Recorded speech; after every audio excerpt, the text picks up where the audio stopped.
ठीक है, नमस्कार सभी लोगों के लिए और आपके अपने YouTube channel the modern study में स्वागत है। जिस तरीके से आप देख रहे हो लगातार वीडियो को मेरी को, तो उसी क्रम में हिस्ट्री के क्रम में मैंने आपसे बोला था मैं आप पूरा सिलेबस कराऊंगा।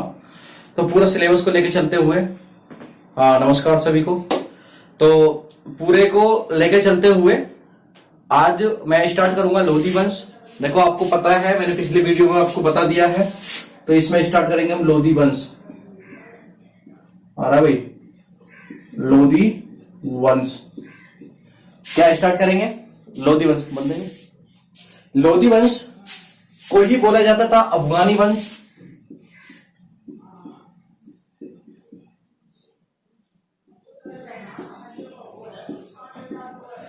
लोधी वंश को ही कहा जाता था, अफगानी वंश भी कहा जाता था, लोधी वंश भी कहा जाता था। और लोधी वंश मैंने आपको बताया है 1451 से लेकर ये जो चलेगा वो 1526 तक चलेगा। 1526 में मुगल साम्राज्य आ जाएगा, मुगलों का आक्रमण होगा और सबसे पहले जो आक्रमण होगा वो होगा बाबर का। तो बाबर को हम जब पढ़ेंगे 1526 के बाद में तो बहुत अच्छे तरीके से और पढ़ेंगे, पूरा डिटेल्स में पढ़ेंगे, क्योंकि मुगल साम्राज्य से बहुत क्वेश्चन देखे जाते हैं एग्जाम के अंदर। तो लोधी वंश कहा जाता है, अफगानी वंश कहा जाता है। और मेरे दोस्तों इसका जो टाइम टेबल होगा, टाइम पीरियड होगा इसका, वो होगा 1451 से लेकर 1451 से लेकर 1526 तक। ठीक है, तो हम लिखेंगे 1451 से लेकर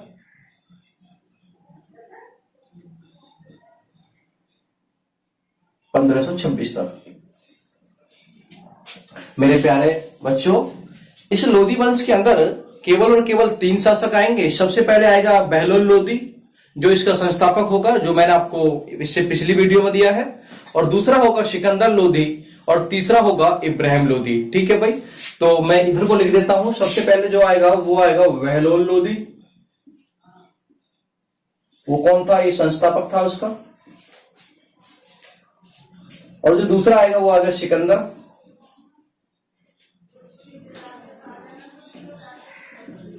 ठीक है, और उसके बाद में आएगा इब्राहिम लोधी।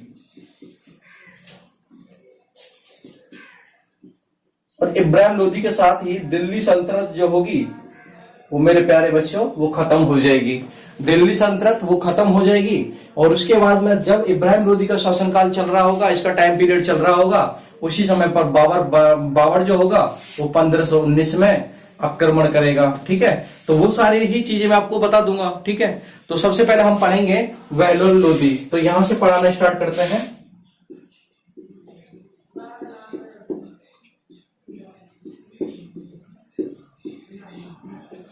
अब वो बात आती है सर बहलोल लोधी जो था उसका टाइम पीरियड कितना था? तो उसका जो टाइम पीरियड था वो 1451 से लेकर 1489 तक था। तो हम बताएंगे 1451 से लेकर 1489 तक रहेगा। बहलोल लोधी जो था हम लिखेंगे ये संस्थापक था किसका? संस्थापक था किसका? तो हम बताएंगे लोधी वंश का।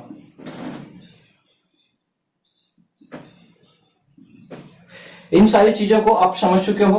तो सबसे पहले जो क्वेश्चन आएगा ये आएगा कि लोधी वंश ने मतलब किस शासक ने, हम क्वेश्चन आएगा कि लोधी वंश के किस शासक ने अपने नाम के सिक्के चलाए थे? तो हम बताएंगे जो बहलोल लोधी था इसने क्या किया था? अपने नाम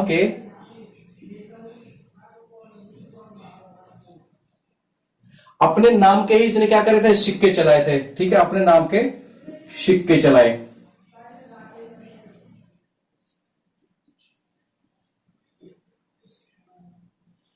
दूसरा क्वेश्चन होगा ऐसा कौन सा शासक था लोधी वंश का, ऐसा कौन सा शासक था जिसने जौनपुर को जीतकर लोधी वंश में मिलाया? तो हम बताएंगे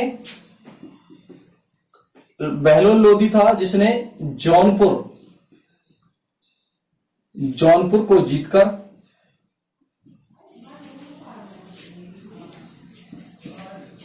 लोधी वंश में मिलाया। मेरे प्यारे बच्चों, जो जौनपुर था वो आप जानते हो फिरोज शाह तुगलक ने इसको बसाया था, जो तुगलक वंश का लास्ट शासक था। और उसने 6 शहरों की स्थापना करी थी। और अब इसने क्या किया? इसको जीतकर लोधी वंश में मिला लिया। ठीक है, इसके जो महत्वपूर्ण काम थे यही थे। और उसके बाद में 1489 के बाद में 1489 में इसकी मृत्यु हो गई थी। उसके बाद में 1489 में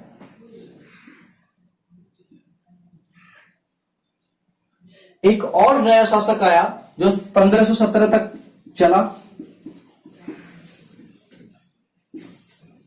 जिसका नाम था सिकंदर लोदी।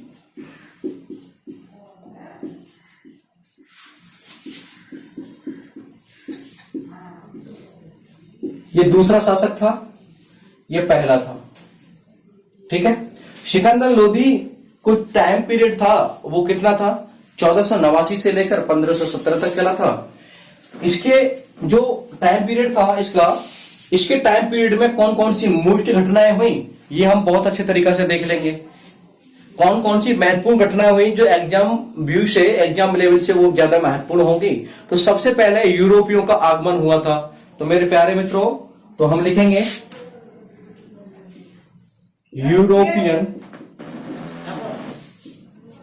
यूरोपियन का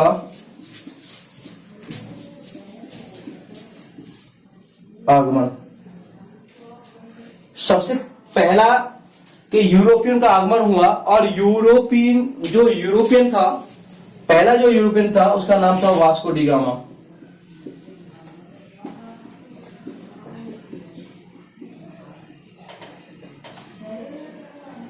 वास्को डी गामा कौन था तो हम बताएंगे प्रथम पुर्तगाली था।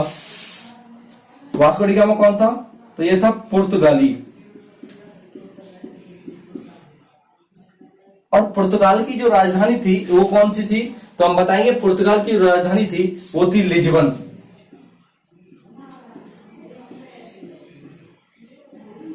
ये जो वास्को डी गामा था पुर्तगाल की राजधानी लिस्बन से 90 दिन की यात्रा पर आया था।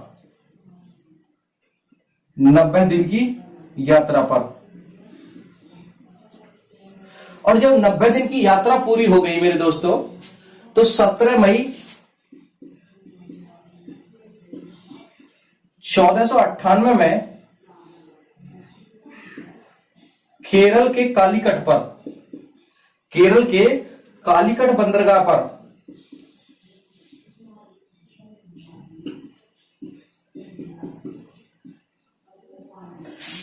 नब्बे दिन की यात्रा जब पूरी हो गई तो केरल के कालीकट बंदरगाह पर इसने अपना जहाज रोका जो लकड़ी के जहाज से आया था। ठीक है भाई, इतना तो आप समझ गए हो।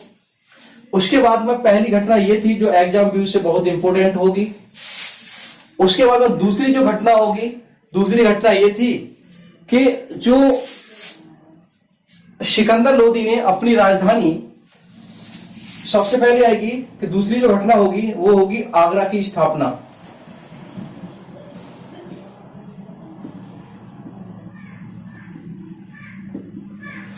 पंद्रह सौ चार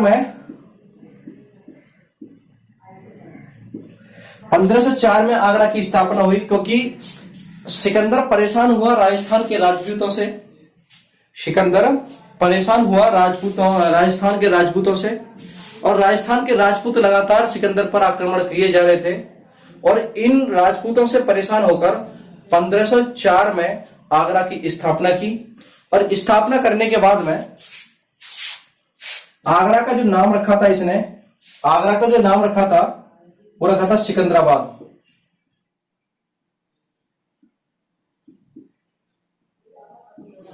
सिकंदराबाद। और इसने अपनी जो राजधानी दिल्ली से जो ट्रांसफर करी, दिल्ली से आगरा, कब की थी तो हम बताएंगे 1506 में। 1506 में अपनी राजधानी को कहां ले गया तो ये आगरा ले गया। और आगरा का नाम ही क्या था भाई, तो आगरा का नाम ही था सिकंदराबाद। उसके बाद में आगरा के अंदर इसने एक किला बनवाया था जिसका नाम था वादलगढ़ का किला। तो हम लिखेंगे आगरा के अंदर जो किला था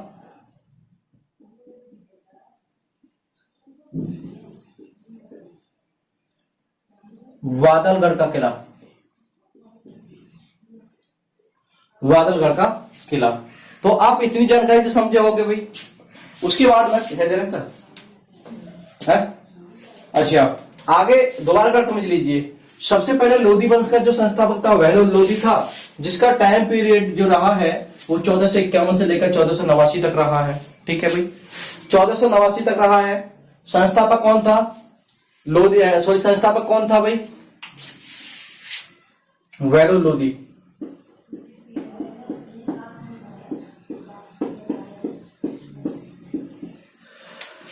वैरो लोधी अपने नाम के सिक्के चलाए थे और जौनपुर को जीतकर इसने लोधी वंश में मिला दिया था। उसके बाद में दूसरा क्वेश्चन, दूसरा आता है शासक सिकंदर लोधी। और सिकंदर लोधी 1489 से लेकर 1517 तक चला था और 1517 तक इसने अपना राज किया। उसके बाद में इसके शासन काल में महत्वपूर्ण जो घटना हुई वो सबसे महत्वपूर्ण घटना थी यूरोपियों का आगमन।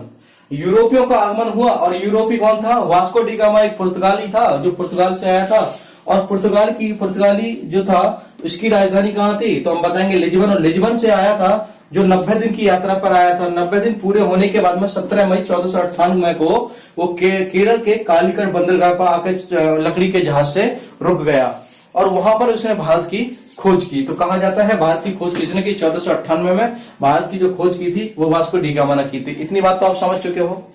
इससे आगे चलेंगे, ये सारे लीजिए, नोट कर लीजिए आप। इससे आगे चलेंगे,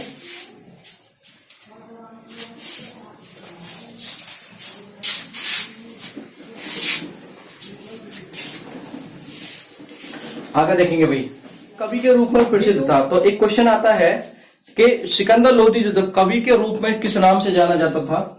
तो मैं आपको बता दूं, कवि के रूप में जो इसका नाम था वो नाम था इसका क्या था? गुलरुखी। ठीक है,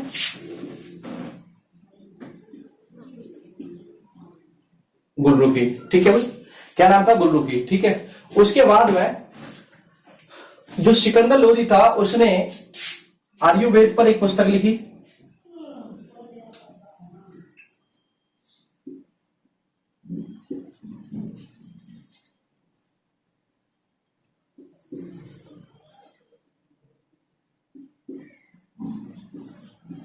एक पुस्तक लिखी थी जिसका नाम था सिकंदर ए, क्या नाम था भाई? सिकंदर ए फरंगे ए सिकंदरी।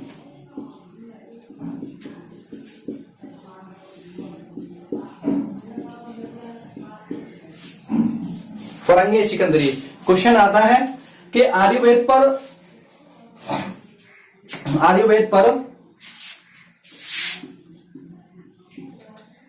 पर जो पुस्तक लिखी थी सिकंदर ने उसका नाम क्या था? तो हम बताएंगे फरंगे ए सिकंदरी। ठीक है, फरंगे ए सिकंदरी। दूसरा क्वेश्चन आया कि कवि के रूप में इसे किस नाम से जाना जाता था? हम बताएंगे गुलरुखी के नाम से जाना जाता था। ठीक है, आगरा नगर की स्थापना कब करी? तो हम बताएंगे 1504 में करी थी। उसके बाद में इसने राजधानी अपनी ट्रांसफर कब करी थी? तो 1506 में की थी। ठीक है भाई, उसके बाद में आगे जो क्वेश्चन चलेंगे, आगे क्वेश्चन होंगे भाई हमारे, इसने कुतुब मीनार का निर्माण कराया था। ठीक है, इसने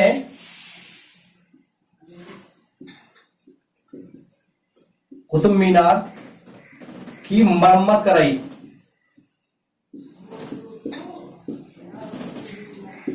जब कुतुब मीनार पर थोड़ा सा मतलब परेशानी हो गई थी, मतलब दिक्कत हो गई थी, तो उसने क्या कराया? उसने कुतुब मीनार की मरम्मत कराई थी और इसने अपने नाम से एक तो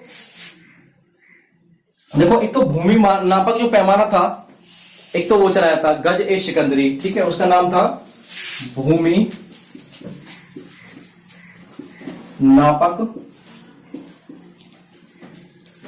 पैमाना, जिसका नाम था क्या भाई? इसका नाम था गज ए सिकंदरी।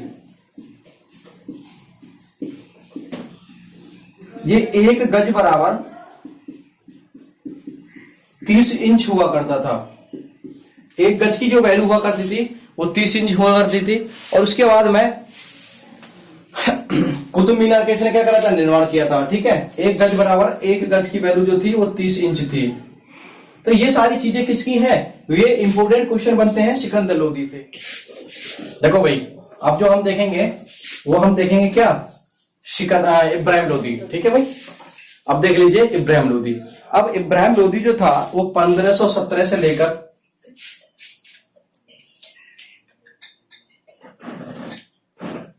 डालेंगे नया।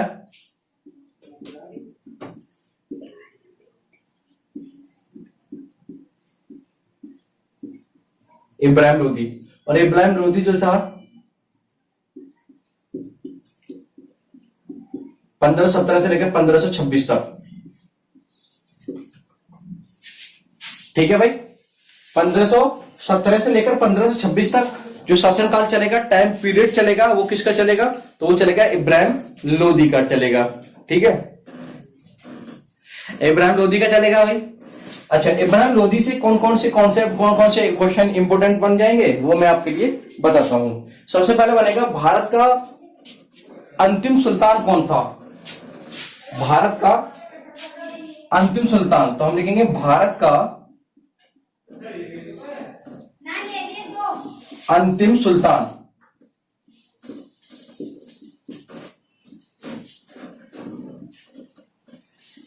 कौन था? तो इब्राहिम लोदी को भारत का अंतिम सुल्तान माना गया। और मेरे भाई ये जो था